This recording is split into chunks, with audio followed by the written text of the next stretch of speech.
Guys, তোমরা সবাই কেমন আছো? আশা করছি ভালো আছো। আজকে অনেক লেট হয়ে গেল ভিডিও করতে, কারণ আমি চরে গেছিলাম।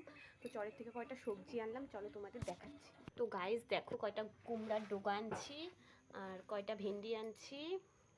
পুরো অন্ধকার, কিছু মনে করো না, একটু মানায় নিও। আর আজকে রান্না করছিলাম ভাত, ডাল, আলু ভাজা, এগুলাই। তো এখন চা বানাবো। তো তোমরা কন্টিনিউ ভিডিওটা দেখতে থাকো। এখন চাটা বানাই, তারপরে তোমাদের সামনে আবার আসছি। তো গাইস দেখো, ভুট্টাও আনছি, সেটা দেখাইতে ভুলে গেছি। এই যে ভুট্টা, পুরো অন্ধকার ক্যামেরাটা, রান্নাঘরটাও প্রচণ্ড আমাদের অন্ধকার, একটু মানায় নিও। তো এখন আমি চা বসাইছি, তো চাটা বানাইনি।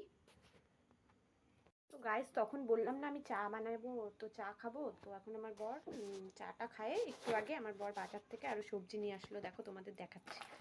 আমি শাক খাবো, ওর জন্য শাক নিয়ে আসছি, লাল শাক। এদিকে রসুন, আদা, আর কি বলো তো এটা, চিকেন। এখন চিকেন রান্না করব। আর এদিকে কুমড়া পাতা, এই যে কুমড়া পাতা, এটা বাটা করব কুমড়া পাতাটা। তো এগুলাই এখন করব। কয়টা কুমড়া শাকও কাটছি।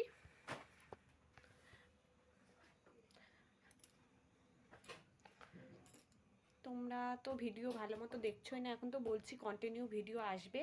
তোমরা একটু সাপোর্ট করো গাইস, সাপোর্ট করলে সাপোর্ট পাওয়া যায়। তো তোমরা ভিডিও কন্টিনিউ দেখো। তো গাইস দেখো, আমি কি কি রান্না করলাম, তখন তো আমি তোমাদের দেখালামই। আমার বর চিকেন এনেছে, তো এখন চিকেন কষছি, চিকেন কারি। দেখো কি সুন্দর লাল লাল ঝাল ঝাল। রান্নাঘরটা আমাদের প্রচণ্ড অন্ধকার, একটু অ্যাভয়েড করো, একটু মানায় নিও। আর বাটা করছি, প্রচণ্ড অন্ধকার বন্ধুরা। এই দেখো স্যালাড, আর এই যে কুমড়া পাতার বাটা। এটাই রাত্রের আমাদের ডিনার। তো আজকের মতো এই পর্যন্তই, ঠিক আছে? সবাই সাপোর্ট করো। গুড নাইট, টাটা বন্ধুরা। আর কি বলবো, সবাই ভালো থেকো, সুস্থ থেকো।